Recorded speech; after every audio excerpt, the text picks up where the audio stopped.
Okay.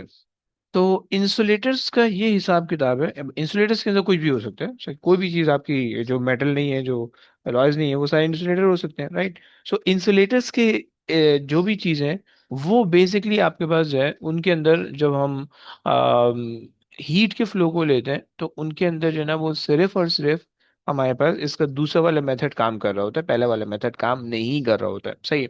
अच्छा जी, होता क्या है? होता ही है कि भाई इंसुलेटर्स के अंदर कुछ एग्जाम्पल, अगर तुम सोचो कि कोई भी ऐसी चीज जो भाई आपके पास जिसके अंदर डीलोकलाइज इलेक्ट्रॉन नहीं है, दे आर कॉल्ड इंसुलेटर, सही। हमारे केस में यही हो रहा होगा, सही, कि जिनकी मेटालिक बॉन्डिंग नहीं होगी, they are called insulator, right. तो ये हमारे पास इंसुलेटर है, सही है। सो इंसुलेटर के बारे में मैं कहते हैं भाई, दे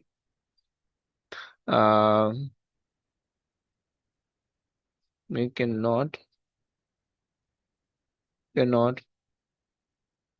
conduct, or they can be poor conductor. Yeah, they are poor conductor of heat। Heat कह देते हैं बस, इलेक्ट्रिसिटी के अंदर कुछ ना कुछ हो जाता है, सही, खैर। So they are poor conductor of heat, सही है। अब ऐसा मत कहना they do not conduct heat, ऐसा नहीं होता। ये हीट कंडक्ट करते हैं, लेकिन they are the poor conductor of the heat, यानी वो आपको जो है ना हीट इस तरह से कंडक्ट हो रही होगी कि भाई आप कह लो कि बहुत टाइम लगेगा, सही, बहुत ज़्यादा टाइम लग जाएगा। सो एग्जाम्पल के तौर पे अगर आप एग्जाम्पलरी कुछ लेना चाहो, सही है, तो आप ये ले सकते हो भाई, आपके पास जो है ना कोई वुड, सही है, कोई आपके पास जो है ना वो प्लास्टिक, सही है, कोई आपके पास जो है ना वो, ये कुछ मैंने दो ग्लास ग्लास आपके पास बन सकते हैं, सही है, ग्लास है। सो ये कुछ आपके पास एग्जाम्पल्स हैं, सही है। तो ये कि ये जो है ना आपके पास जो है ना वो इंसुलेटर्स होते हैं, इनके अंदर अगर आप इनको हीट करने की कोशिश करोगे, सो ये हीट अप इतनी आसानी से नहीं होंगे। हाँ हाँ, मेल्ट हो जाएंगे या जल जाएंगे, बट हीट अप नहीं होंगे, मतलब हीट ट्रांसफर नहीं करेंगे, समझ रहे हो? हीट ट्रांसफर होने में और जलने में फर्क है, ओके। मतलब तुमने लकड़ी को आग में डाला, लकड़ी फौरन जल जाती है, राइट, तुमने ये बात देखी है। लेकिन जलना is not the heat conduction, सही है। हीट के कंडक्शन का मतलब ये कि तुम्हारे पास लेट से जो बाहर, लेट से तुम जिस रूम में बैठे हो उसका टेम्परेचर 50 डिग्री है, राइट। अब तुमने उस 50 डिग्री के टेम्परेचर के अंदर उस वुड के पीस को रख दिया, सही है। तो अब वुड के पीस को कितना टाइम लगेगा रूम के टेम्परेचर पे आने पे, that is basically the conduction, okay. तो अब जितनी ज्यादा हीट उसमें से फ्लो होके जाएगी, उतना जल्दी जल्दी उसका टेम्परेचर बढ़ेगा, राइट। लेकिन चूंकि वो वुड है, और would is a bad conductor of heat, तो इस वजह से जो है उसका टेम्परेचर इतना जल्दी नहीं बढ़ पाएगा, सही। जब नहीं बढ़ेगा तो फिर आपके पास वो पुअर कंडक्टर कहलाएगा, समझ रहे हो? तो ये आगे बस कहानी हो गई। अच्छा जी, चलिए भाई आगे चलते हैं। सो हम यहाँ से ये चलो, ये कॉन्सेप्ट, एक ये कॉन्सेप्ट मैं लिख देता हूँ, सही है कि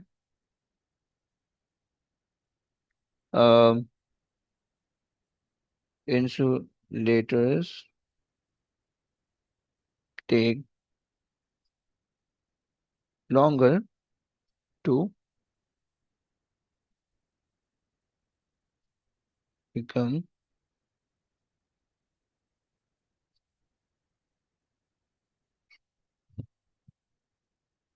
same temperature, okay, या टू बिकम, या इसको जो है ना आप इसको इंसुलेटर्स ले longer to become thermal equilibrium, thermal equilibrium, okay. Thermal equilibrium क्या था? कि किसी भी एक तरफ से दूसरी तरफ, या दूसरी तरफ से पहली तरफ जो है वो हीट ट्रांसफर ना हो, this is what we call the thermal equilibrium, right. तो अब अगर हमारे पास वुड है, सही है। अब वुड के अंदर heat transfer slow slow slow slow slow slow slow slow चल रहा है, सही है। थोड़ा थोड़ा थोड़ा थोड़ा हीट अप चल रहा है, सही है। तो आपने देखा होगा कि जो वुड के जो क्रॉकरीज होती हैं, सही है, जो वुड के जो चीजें होती हैं, अगर तुम लोग में से किसी को खाना पकाने का कोई इत्तेफाक हुआ हो, तो घरों में जो है ना वो इसी की चीजें होती हैं, सही है। और अब हमने तो मार खाई है इन सब चीजों से, सही है, हमारी अम्मा तो मारती थी हमें, सही है। और खाना पकता था कभी कभार उससे, लेकिन ज्यादातर मार पड़ती थी। सही है। तो खैर, तो बेसिकली वो जो लकड़ी की चीजें होती हैं उनमें हीट का फ्लो कम होता है, तो जब आप उनको किसी जो है ना हीटेड चीज के अंदर इस्तेमाल कर रहे होते हो तो आपको वो गर्म नहीं लग रहा होता है फौरन फौरन ना, यानी आपको उसको पकड़ना हैंडलिंग करना आसान होता है। सही है। तो ये बेसिकली इंसुलेटर का कॉन्सेप्ट है। सही है। और इंसुलेटर ऑल तो हीट ट्रांसफर होती है, ये नहीं कह सकते हो आप कि हीट ट्रांसफर नहीं हो। जब आपने उस चम्मच को यूज करके कुछ खाना वाना पकाया होगा, तो जब खाना पक गया होगा तो उसके बाद आप देखोगे कि उसका टेम्परेचर, उस चम्मच के टेम्परेचर नॉर्मल टेम्परेचर से थोड़ा सा ज्यादा होगा, थोड़ा सा हल्का फुल्का गर्म हो रहा होगा। यानी देख के पता चलेगा, छू के पता चलेगा कि किसी बंदे ने इसके साथ कुछ ना कुछ किया है, कुछ ना कुछ हीट ट्रांसफर हुई है इस पे, राइट। अच्छा जी। अब इसके अंदर हीट ट्रांसफर होती कैसे है, उसको भी जरा समझते हैं कि भाई हीट ट्रांसफर के लिए यहाँ पे वैसे इसका सेकंड वाला उसूल है, राइट। हम ये कहते हैं कि भाई जो मेटल आए हैं, इसकी अगर हम ट्रांसफर ऑफ हीट की बात करें, सही है। सो जो मेटल आयन होते हैं, so sorry not metal ion, जो आयंस होते हैं,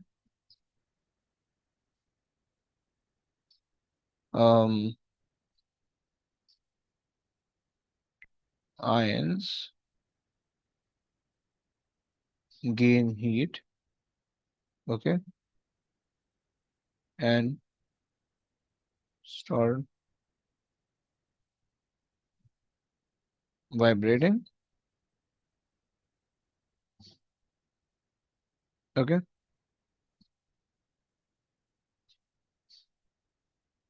collide with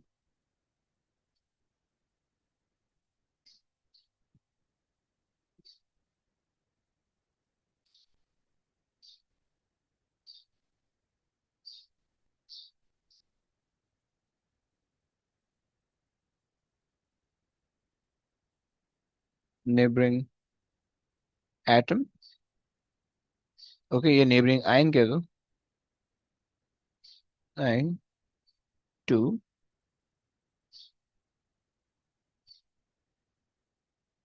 transfer the heat, okay। बस इस इनके अंदर सिर्फ यही एक पॉसिबिलिटी होती है, इसके अलावा और कोई पॉसिबिलिटी नहीं हो सकती इनके अंदर, सही है। क्योंकि क्योंकि जो है ना इलेक्ट्रॉन्स इनके अंदर फ्री इलेक्ट्रॉन नहीं है, इलेक्ट्रॉन है लेकिन फ्री इलेक्ट्रॉन नहीं है। सही है। तो इनका कोई ऐसा हिसाब किताब नहीं हो सकता। सही है। चलो भाई आगे चलते हैं। अब आपके पास अगर अगर तो आपको इंसुलेटर की पिक्चर देखनी है, तो इंसुलेटर के अंदर सिर्फ ये चीज है। सही है। ये आगे बस जो है वो इंसुलेटर आ गया। सही है। सो अब इंसुलेटर के अंदर जो है वो सिर्फ एटम वाइब्रेट हो रहे हैं। सही है। अगर आप ये देखो, सो एटम जो है वो वाइब्रेट हो रहे हैं। सही है। और इनकी वाइब्रेशन जो है उसकी वजह से दूसरे एटम वाइब्रेट हो रहे हैं। सही है। लेकिन चूंकि हीट ट्रांसफर, हीट फ्लो कर रही है, सो हॉटर रीजन के अंदर वाइब्रेशन ज्यादा है, कूलर रीजन के अंदर तुम देख रहे हो छोटे वाइब्रेशन कम है। सही है। सिंपल सा कॉन्सेप्ट है। अच्छा जनाब, ये हमने बात कर ली है कुछ इंसुलेटर्स की और हमने बात कर ली कुछ कंडक्टर्स की। सही।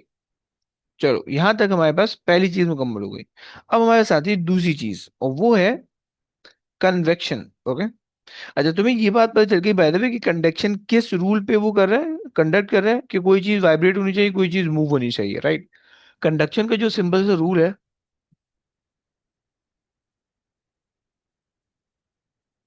वो रूल ये है कि तुम्हारे पास जो भी कंडक्शन होती है, वो कंडक्शन जो है वो किस वजह से हो रही होती है, वो कंडक्शन जो है वो किसी ऑब्जेक्ट के मूवमेंट की वजह से हो रही होती है। क्योंकि कंडक्टर मेटल्स के अंदर या सॉलिड्स के अंदर होता है, सॉलिड के अंदर कोई ना कोई चीज मूव करी होगी, वो एटम्स होते हैं। सही है।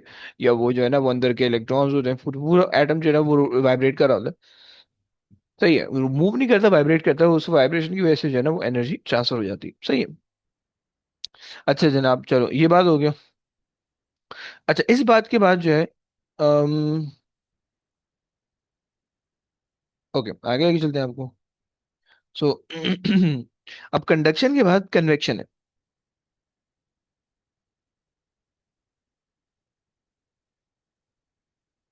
कन्वेक्शन।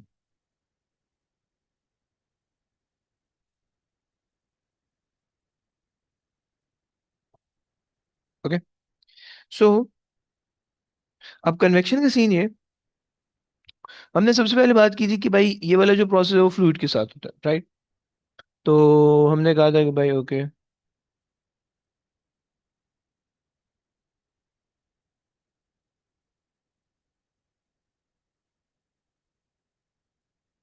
ओनली पॉसिबल इन,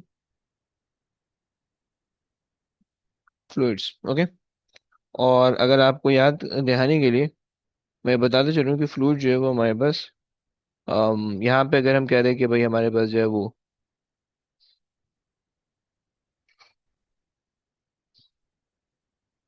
यहाँ पे हमारे पास लिक्विड है और यहाँ पे हमारे पास है gas.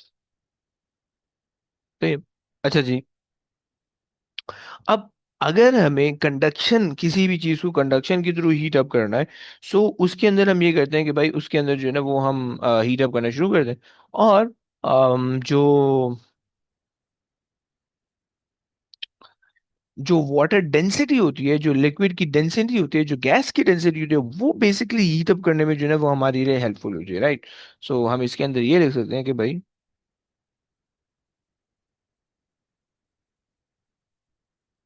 Variation in the density. एक second.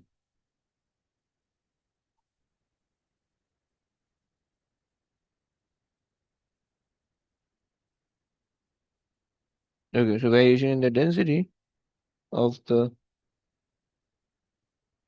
fluid causes the heat transfer.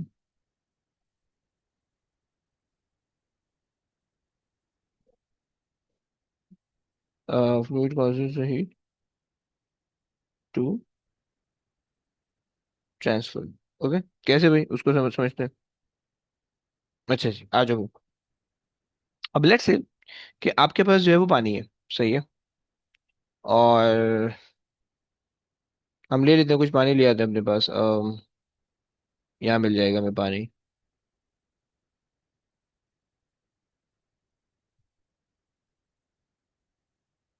हम्म, ये मिल गया पानी। बीकर है मेरा, इंटरनेशनल बीकर है, सही। अब इसके अंदर अगर कन्वेक्शन करनी है, कन्वेक्शन के लिए आपको एक हीटिंग सोर्स लगानी पड़ेगी। आग लगा देते हैं। ये लो भाई। अच्छा जी। अरे यार ये वो उसमें वो बात नहीं है हमारी। ये आ गया ना, सही।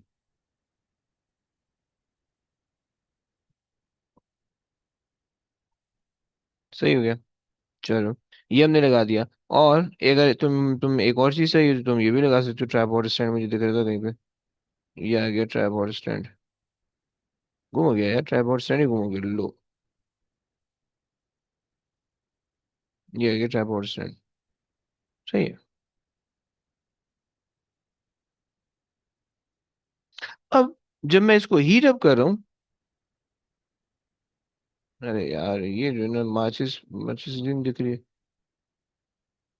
अच्छा जी सुनो। अब जब मैं इसको हीट अप कर रहा हूँ पानी को, सही है। तो अब क्या होगा, जो बॉटम के करीब मॉलिक्यूल है, पहले तो कंडक्शन होगी, सही है, क्योंकि जो आग है वो पहले जो मेटल बॉडी को कंडक्ट करेगी, सॉरी जो ग्लास बॉडी है उसके अंदर से पास होगी, सही है, इंसुलेटर है बेसिकली, सही है। क्या बोलते हैं, कंडक्टर के अंदर इंसुलेटर की टाइप में से है। और जब ग्लास के अंदर से वो पास होगी, यानी जो बीकर का जो ग्लास है, जो शीशा है, उसके अंदर से पहले हीट पास होगी कंडक्शन के थ्रू, राइट। फिर जब वो लिक्विड के अंदर जाएगी तो फिर वहां पे कन्वेक्शन होगी। अब कन्वेक्शन क्या होगी जरा उसको समझना। ये फ्लूइड के अंदर यानी लिक्विड और सॉलिड, लिक्विड और गैस के अंदर सेम ही है, इसके अंदर कोई होशियारी नहीं है, जिस तरह से कन्वेक्शन के अंदर था, सही है। अच्छा जी, हो गई है। कि मेरे पास, लेट्स से मैं कुछ ना वाटर मॉलिक्यूल में अज्यूम कर लेता हूँ, सही है। लेट्स से कि मेरे पास है ना ये कुछ वाटर मॉलिक्यूल है इधर।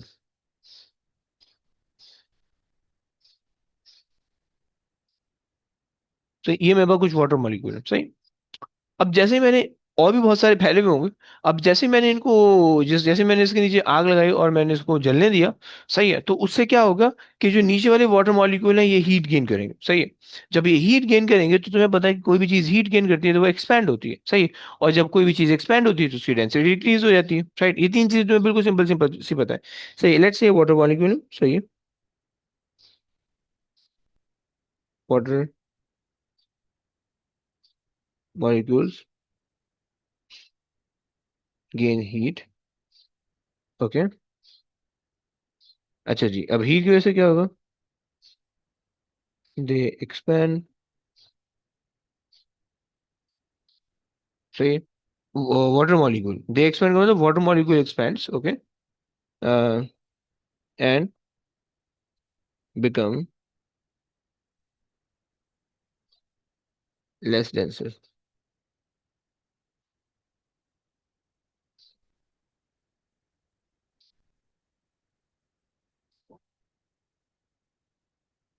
डेंसर, सही है, ये हो गया। अच्छा, अब कोई भी चीज लेस डेंसर होती है तुम्हें पता है वो ऊपर मूव करती है, सही है। So it rises up, okay. यानी ये वाली जो चीजें ये उठ के इधर आ जाएंगी, सही, यानी ये मूव करते करते जो है वो उधर आ जाएंगी, राइट, क्योंकि उनको हीट अप नहीं होना है, सही, ये इनका समझ कॉन्सेप्ट है कि उनको हीट अप नहीं होना है। सही, तो जैसे उनको हीट अप करोगे तो वो नीचे से उठ के ऊपर चली जाएंगी, सही, और ऊपर वाला जो पानी होगा वो नीचे आ जाएगा, सही। अब क्या होगा, अब ये होगा कि ये प्रोसेस चलता रहेगा जब तक जो है वो आपकी खाना, आपका पीना, आपकी जो चीज है वो फुली बॉइल्ड नहीं हो जाती, तब तक आप इसको करते रहते हो, राइट। और आपने देखा होगा कि बुलबुले उठ रहे होते हैं, राइट। तो वो जो बुलबुले होते हैं वो बेसिकली आपको समवॉट इसी चीज के बारे में बता रहे होते हैं, सही है, कि आपका जो, ओके, कि आपका जो लिक्विड है वो लिक्विड जो है वो, या जो भी चीज है, सालन सालन के अंदर भी होता है, सही, बट लिक्विड जो है वो लिक्विड जो है वो आपका हीट अप हो चुके हैं, कंप्लीटली बॉइल्ड हो चुका है, सही है। मे बी अगर आप लोगों ने पानी के साथ किया और चाय के साथ भी अक्सर हो रहा होता है, सही है। तो ये सब जो है ना सेम कॉन्सेप्ट है, सही है। सो हमारे पास तरीका क्या है कि water molecule gain heat and they expand and become less denser, it they rises up, they they rise up, सही हो गया। अच्छा,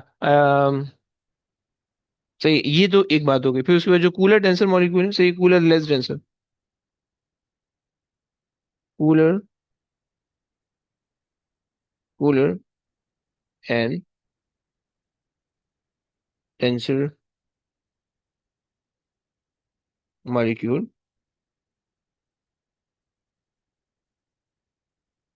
क्यूल शिफ्ट डाउनवर्ड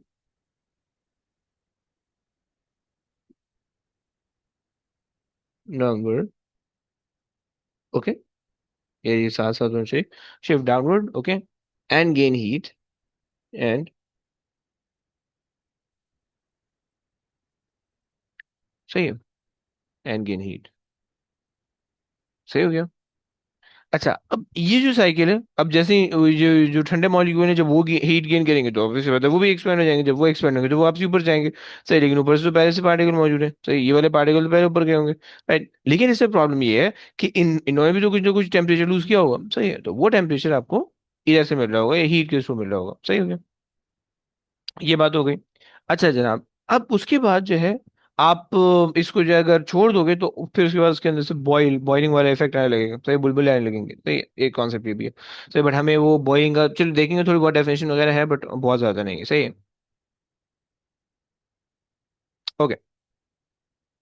तो ये हमारे पास जो है ना कुछ सॉर्ट ऑफ कन्वेक्शन का तरीका है कि जिसके अंदर हमारे पास एक लिक्विड होता है और वो लिक्विड जो है अपनी डेंसिटी की वजह से ऊपर और नीचे मूव करता है, सही है। तो ये बात हमारे पास हो गई, सही है। यार इसके ना यहाँ पे cooler and denser molecule shift downward, okay. अच्छा, फिर हम ये कह देते हैं कि भाई this process continued, okay, till all the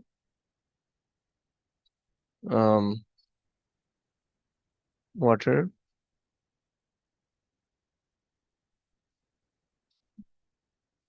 become at the same temperature,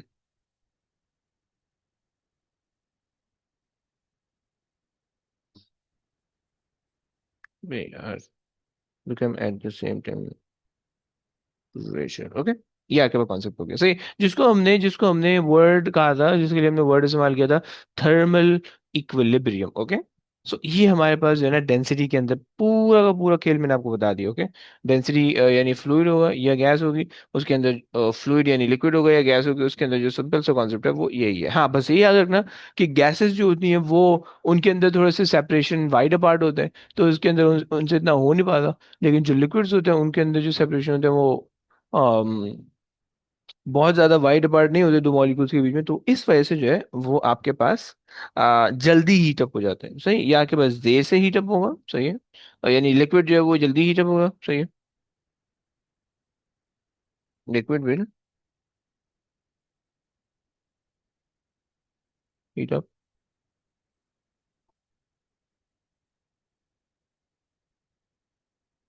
heat up quickly,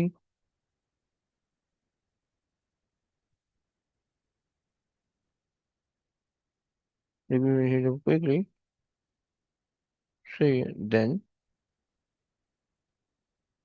gases, right, क्योंकि लिक्विड के अंदर जो स्पेसिंग है बिटवीन द टू मॉलिक्यूल, आगे जाके हमने पढ़ना है, वो बहुत कम होती है कंपेयर टू सॉलिड, सही। सो ये मैंने आपको कन्वेक्शन के तरीके बता दिए, सही है। कन्वेक्शन के अंदर बस इस चीज़ को ध्यान में रखना कि उनकी जो डेंसिटीज होंगी, या वो जो लिक्विड होगा या वो सॉलिड होगा, सही, तभी आप कन्वेक्शन अप्लाई कर सकते हो, अदरवाइज नहीं कर सकते, वरना वो कन्वेक्शन वो फिर गलत हो जाएगी, सही है। या वो डिपेंड करता है, सिनेरियो पे डिपेंड करता है, सही, खैर। तो हमने एक केस बना के उसको पूरा समझा दिया, सही। सो कन्वेक्शन भी हमारे पास डन हो गई।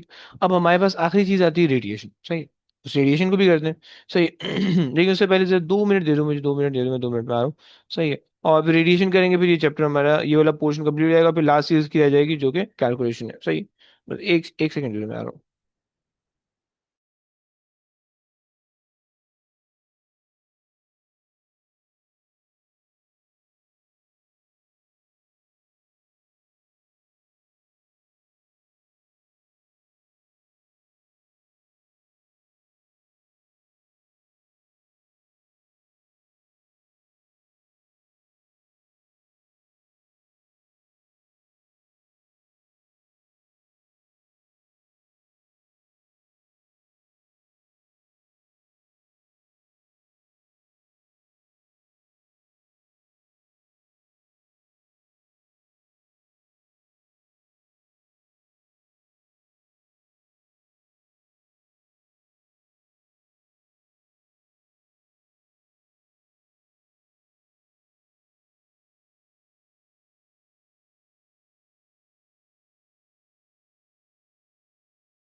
अच्छा भाई।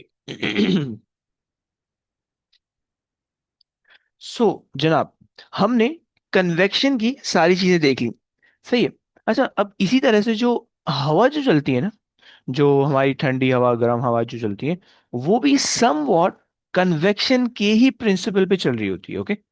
मतलब अगर तुम हवा को देखो ना, तो बेसिकली क्या होता है कि हमारे जो ना जमीन गर्म हो जाती है, क्योंकि जो सूरज की रेडिएशन है उसकी वजह से हमारे पास जो जो नॉर्मल जो टेम्परेचर होता है वो हीटअप हो जाता है थोड़ा सा, राइट।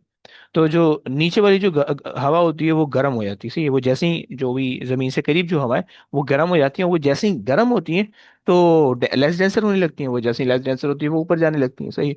और जितना वो ऊपर जाएंगी उतना वो अपनी हीट को लूज करेंगी, राइट। और वो उतनी ठंडी होती रहेंगी, राइट। तो वो जो है एक जगह से हवा उठती है, सही है। मतलब लेट से मान लो कि भाई आपके पास जो है ना, ये जो है सरफेस ऑफ द अर्थ आप कह लो है, सही है। अब जो है लेट से यहाँ से जो है, यहाँ से हवा जो है ना ये उठी, सही। यहाँ से हवा उठी, सही है। और यहाँ से उठ के जो है ऊपर गई, सही है। अब जब ऊपर जाएगी तो जाहिर सी बात है वो ठंडी हो जाएगी, सही है। तो वो जब ठंडी हुई तो फिर जो है, अब चूंकि अर्थ कंटिन्यूअसली रोटेट कर रही है तो वो वापसी तो नीचे उसी जगह पे नहीं आएगी, सही। वो जिस जगह पे नीचे आएगी वो अलग पोजीशन होगी, राइट। तो आपके पास जो होगा वो यहाँ पे कहीं पे, इस जगह पे कहीं पे जो है ना वो आ जाएगी, सही है। तो ये जो है ये एक एक एक साइकिल चल रहा होगा, सही। एक साइकिल चल रहा होगा, और इसी साइकिल में कंटिन्यूअसली कंटिन्यूअसली कंटिन्यूअसली आपकी हवा चल रही होती है। इस वजह से गर्म हवा ठंडी से बदल जाती है, ठंडी गर्म से बदलती है, फिर गर्म ठंडी से बदलती है, and so on so on so on. ये चलता रहता है, सही हो गया। तो हमारे पास कन्वेक्शन ही है, बस याद रखना प्लीज कि कन्वेक्शन जो है वो डेंसिटी के सिंबल पे चलता है। अगर तो किसी ऑब्जेक्ट की डेंसिटी चेंज ही ना हो, चाहे उसको गर्म करो ठंडा करो, उसकी डेंसिटी चेंज ही ना हो पाए, तो वो कभी भी कन्वेक्शन के थ्रू हीटअप नहीं हो सकता, सही है। सो बस लास्ट सिंबल ये वो हमारे पास ये है, रूल ये कि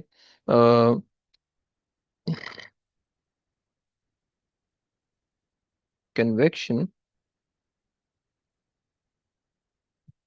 convection only works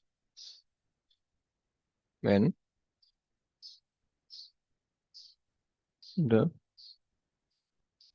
variation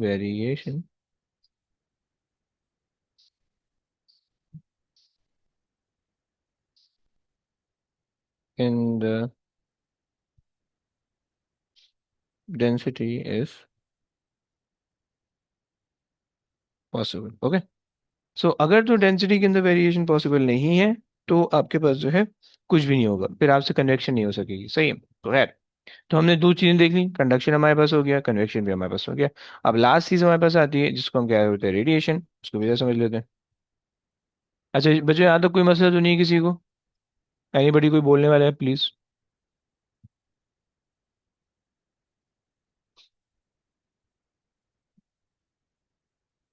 yes. किसी को किसी भी किस्म का कोई भी मसला नहीं, सही। नहीं है भाई? आगे चलें, चलो आगे चलते हैं। अच्छा, अब हमारे पास जो रेडिएशन है इसकी अगर हम बात करें,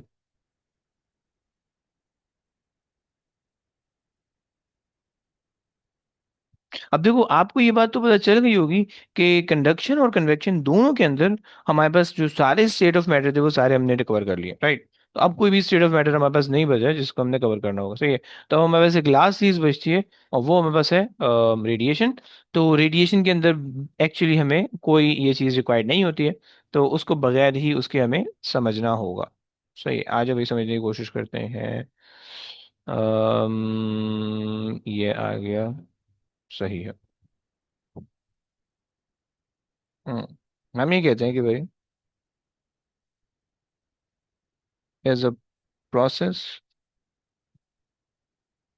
of heat transfer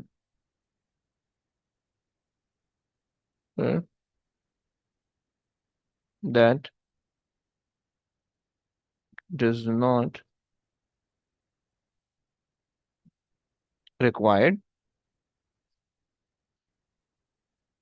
medium, okay. ये तो हमारे पास सिंपल से इसका कॉन्सेप्ट है। ओके। अच्छा जी। अब इसके अंदर क्या होता है भाई, जरा उसको भी समझने की कोशिश करते हैं।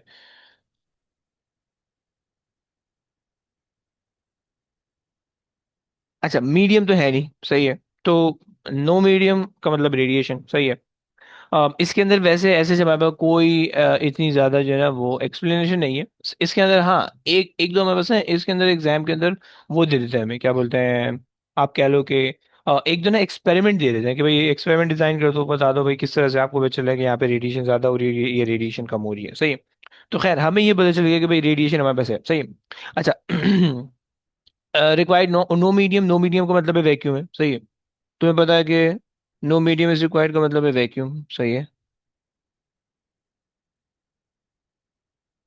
Vacuum, right. वैक्यूम का मतलब होता है कि भाई कोई मीडियम नहीं, कुछ भी नहीं है, कोई एटमॉस्फेयर नहीं, कोई गैसेस नहीं, कुछ भी नहीं है, खाली है, जस्ट एक स्पेस है।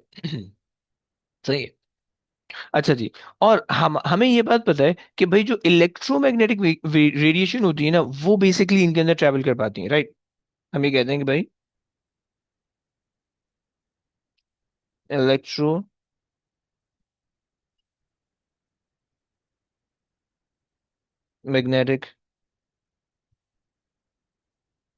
Radiation and only travel in the vacuum. सही हो गया। क्या मतलब हुआ भाई इन द वैक्यूम? मतलब ये हुआ कि इलेक्ट्रो इसके अलावा कोई चीज नहीं होगी, और सही। अब इलेक्ट्रोमैग्नेटिक रेडिएशन ऑल हम फिजिक्स के अंदर उसको पूरा गौर से देखेंगे, बट यहाँ पे बस सिर्फ इतना पता होना चाहिए कि इलेक्ट्रोमैग्नेटिक रेडिएशन के अंदर गामा रेज आती हैं, एक्स रेज आती हैं, और अल्ट्रा वायलेट, सही है। वैसे इमेजिनेशन के लिए थोड़ा बहुत मुझे बताना पड़ेगा, सही है। गामा रेज, एक्स रेज, सही है। अल्ट्रा वायलेट, सही है। फिर विजिबल लाइट, सही है। फिर उसके बाद इंफ्रारेड, फिर उसके बाद माइक्रोवेव, सही है। माइक्रोवेव, और फिर उसके बाद रेडियो वेव, सही है।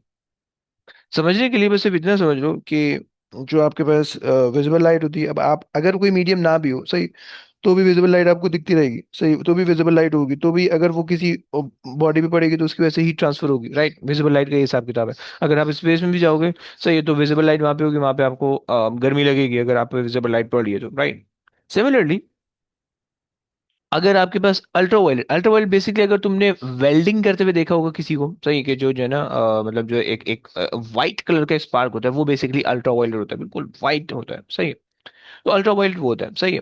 अब अल्ट्रावायलेट जो है उसको भी कोई कोई मीडियम रिक्वायर्ड नहीं है, आप उसको स्पेस के अंदर कर लो, वो तब भी ट्रांसफर हो जाएगी। इसी तरह से इंफ्रारेड, इंफ्रारेड को ना हम हीट कहते हैं, थर्मल एनर्जी हमारे पास इंफ्रारेड होती है, राइट, ये याद रखना प्लीज। सही है। यहाँ पे जिसको हम थर्मल एनर्जी कह रहे होंगे ना, थर्मल एनर्जी, तो ये जिसको हम हीट कहते हैं, ये सब जो होती है ये इंफ्रारेड की फॉर्म में होती है, सही है। ये इंफ्रारेड की फॉर्म में होती है।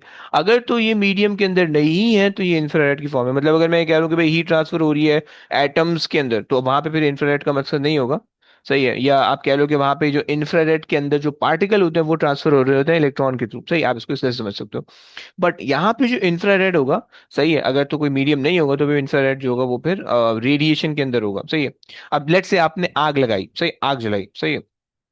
तो अब आग की अब आग हीट अप है, राइट, हीट करेगा आसपास के सराउंडिंग को, तो इंफ्रारेड रेडिएशन आ जाएगी, राइट। लेकिन आपको पता है केमिस्ट्री के अंदर आपने पढ़ा है कि भाई जहाँ पे भी आप आग लगाते हो तो उसके लिए कंडीशन ये है कि ऑक्सीजन होनी चाहिए एयर में, सही। अगर ऑक्सीजन की सप्लाई रुक जाएगी तो आग बुझ जाएगी, सही। तो अब चूंकि आप जिस जगह पे आग लगा रहे हो, सही है, वहां पे ऑक्सीजन है, वहां पे पूरा एटमॉस्फेयर है, तो वो जो उसकी सराउंडिंग हीट अप हो रही होगी वो इंफ्रारेड रेडिएशन की वजह से नहीं होगी, बल्कि कन्वेक्शन की वजह से होगी, क्योंकि वहां पे हीट मौजूद है। क्योंकि वहां पे आप कह लो कि मीडियम मौजूद है गैस का, यानी एयर का, सही। तो वो हीट अप हो रहा होगा, उसकी वजह से हो रहा होगा, सही हो गया। तो ये कॉन्सेप्ट है, सही।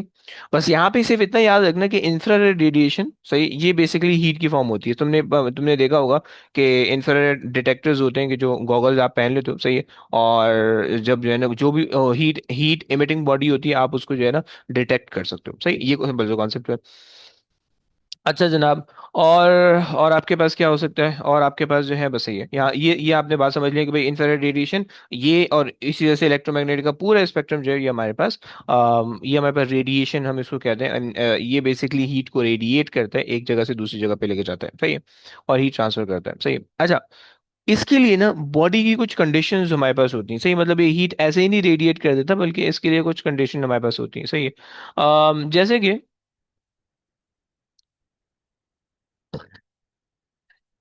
अ, अ, अ, अ, जैसे कि अगर आप ये कहो कि भाई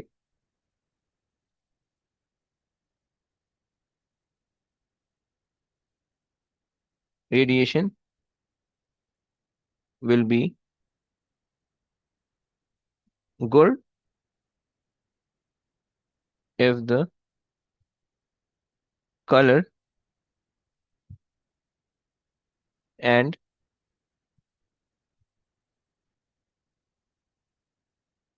the texture of the body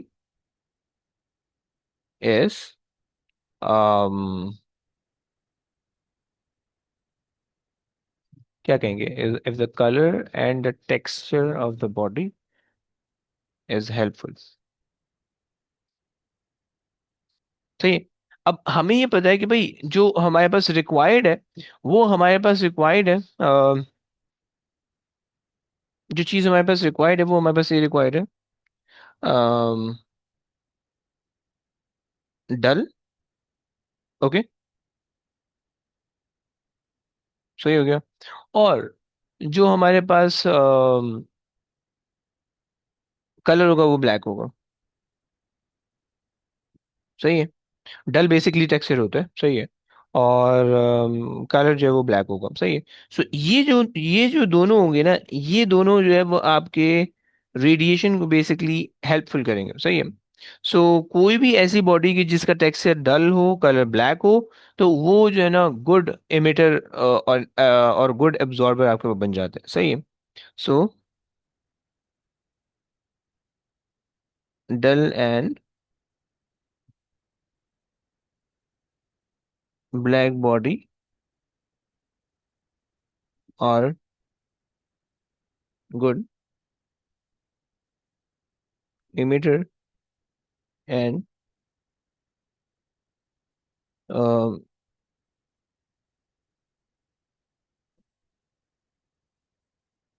good emitter कहते हो और एब्जॉर्बर कहते हो, एब्जॉर्बर ऑफ हीट, सही। हीट से मतलब इंफ्रारेड रेडिएशन, सही, ऑफ हीट, सही हो गया। अच्छा जनाब, अब हमारे पास ना, पहले तो ये लिख लेते हैं, ये बात हो गई, सही है। डल और ब्लैक क्या कर रहे हैं, गुड एमिटर है और गुड एब्जॉर्बर भी है, सही है। ये एब्जॉर्बर एमिटर को अभी समझते हैं, सही है, एब्जॉर्बर एमिटर, सही है। और इसके अलावा जो दो चीजें होती हैं जिसके अंदर हम कह रहे होते हैं कि वाइट एंड शाइनी, सही है। ये दो चीज, शाइनी वाइट कलर है, शाइनी जो है वो टेक्सचर है, सही है। सो वाइट एंड शाइनी जो होता है, ये बेसिकली क्या करता है, this type of body will be will be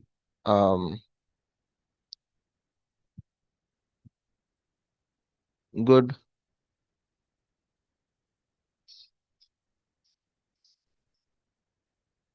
reflector of heat, सही। हीट से मेरा मतलब है इंफ्रारेड रेडिएशन, सही है। चलो, ये बात हो गई। अब जरा इनके मतलब समझ लो, इमिटर, एब्जॉर्बर और रिफ्लेक्टर, इनका मतलब समझ लो, सही है। अब मान लो कि मेरे पास एक बॉडी है, सही है। लेट्स से मेरे पास एक बॉडी है, ये मेरे पास एक बॉडी, अबे यार, खैर, ये मेरे पास एक बॉडी है, सही है। अब ये बॉडी जो है वो डल और ब्लैक है, सही है। अगर तुम ये, चलो ऐसी ऐसी समझते हैं, सही है। सिर्फ इमिटर और एब्जॉर्बर मुझे समझाना है, सही है। तो अब यहाँ पे सीन ये होगा कि अगर हीट एक पॉइंट से दूसरे पॉइंट इजीली जा सकती है, अगर हीट यहाँ से यहाँ जा सकती है, तो ये होगा एब्जॉर्बर। ओके। और अगर हीट यहां से यहां जा सकती है इजिली तो ये होगा इमिटर। ओके। सही हो गया। ये आपके पास कॉन्सेप्ट हो गया एब्जॉर्बर एमिटर का, राइट। यानी कोई बाहर की चीज को अंदर एब्जॉर्ब कर लेगा, अंदर की चीज को बाहर एमिट कर देगा, ये होता है good absorber good emitter. Okay. गर्मियों में आपसे बोला जाता है कि डार्क कलर के कपड़े ना पहनो, सही, क्योंकि वो हीट जल्दी एब्जॉर्ब करोगे तो आपका बॉडी टेम्परेचर बहुत ज्यादा हाई होने लगता है एकदम से, राइट। गर्मियों के अंदर आप कूल ठंडे कलर पहनते हो, राइट, जैसे लाइट ब्लू है, लाइट पिंक है, लाइट ग्रीन है, सही है, या कोई भी लाइट कलर पहनते हो, सही। तो उससे ये होता है कि आपकी बॉडी जो होती है वो कूल डाउन रहती है, काम डाउन रहती है। लेकिन अगर आप कोई डार्क कलर पहनोगे, डार्क ग्रे, डार्क ब्लैक, या जेट ब्लैक, या ऐसे ऐसे जो भी कोई ब्लैक कलर पहनोगे, या कोई भी ब्लू कलर, नेवी ब्लू है, डीप ब्लू, उस तरह की कलर पहनोगे, या ग्रेश पहनोगे, सही है, या किसी भी कलर का जो डार्कर वर्जन है वो ले लोगे, तो वो आपकी बॉडी को जो है ना जल्दी हीट अप कर देगा अगर आप गर्मियों के अंदर निकलोगे तो, समझ रहे हो? तो ये कॉन्सेप्ट है। अच्छा, ये आपके पास हो गया इमिटर और एब्जॉर्बर। जो ऑन दी अदर हैंड जो गुड रिफ्लेक्टर होता है, उसका मतलब ये होता है कि ना तो बाहर की चीज को अंदर आने देगा, ना अंदर की चीज को बाहर जाने देगा, राइट। हीट यहां से आई, ये चलो चलो थोड़ा सा एंगल पे बना दे, हीट यहां से आई, रिफ्लेक्ट होगी, वापसी चलेगी, सही है, अंदर नहीं जा पाई, सही है। ये यहाँ वाली हीट रिफ्लेक्ट होकर वापसी चली गई, अंदर नहीं जा पाई, सही है।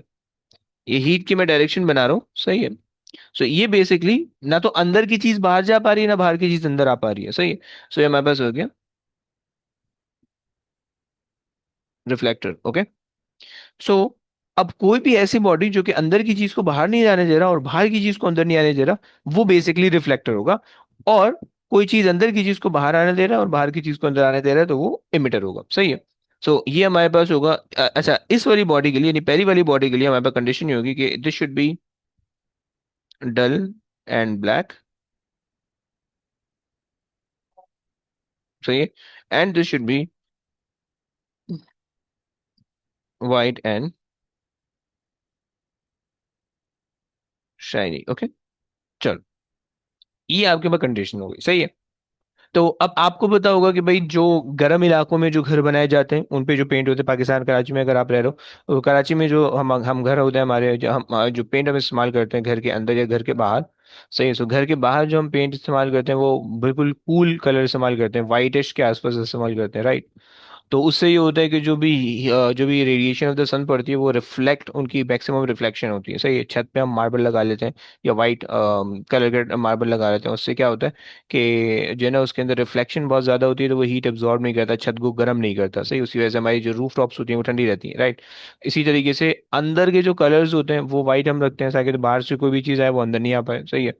तो ये चक्कर है, अंदर की जो ठंडक है वो बाहर नहीं जा पाए, सही है।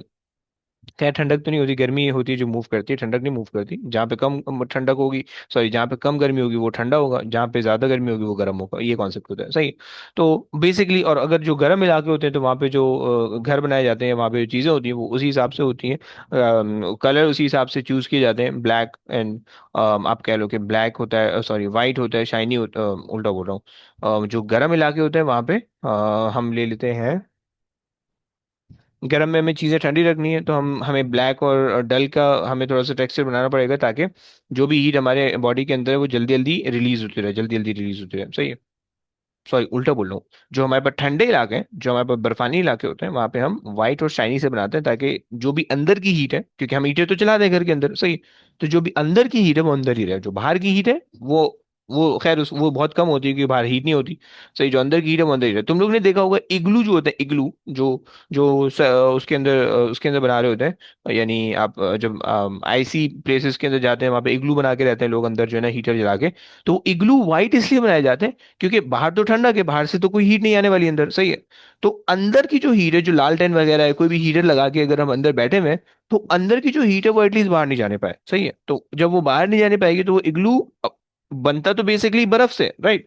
लेकिन चूंकि उसके अंदर जो है ना वो हम हीटर जो होता है और जो बर्फ का जो व्हाइट टेक्सचर और व्हाइट कलर है वो सारी की सारी चीजों को अंदर रिफ्लेक्ट कर रहा होता है, तो इस वजह से हमारे पास आप कह लो कि वो इग्लू जो होता है ऑल दो बर्फ का होता है लेकिन वो जो है ना वो हमारे एक एक प्लेस को, एक छोटे सी जगह को, एक छोटी सी स्वीट को ठंडा रखता है। सही है? तो ये कॉन्सेप्ट हमारे पास है। खैर, तो कंडक्शन, कन्वेक्शन, रेडिएशन भाई पूरे हो गए। सही है, और यहाँ पे हमारा हीट ट्रांसफर भी कंप्लीट हो गया। सही है, आज की क्लास यहीं तक रखते हैं। अब इंशाल्लाह नेक्स्ट क्लास में एक आखिरी चीज़ है, उसको कंप्लीट करेंगे, फिर ये हमारा थर्मल कंप्लीट हो जाएगा। सही है, तो चलिए बस अब आज की क्लास यहीं तक रखते हैं, इंशाल्लाह नेक्स्ट क्लास में मुलाकात होगी।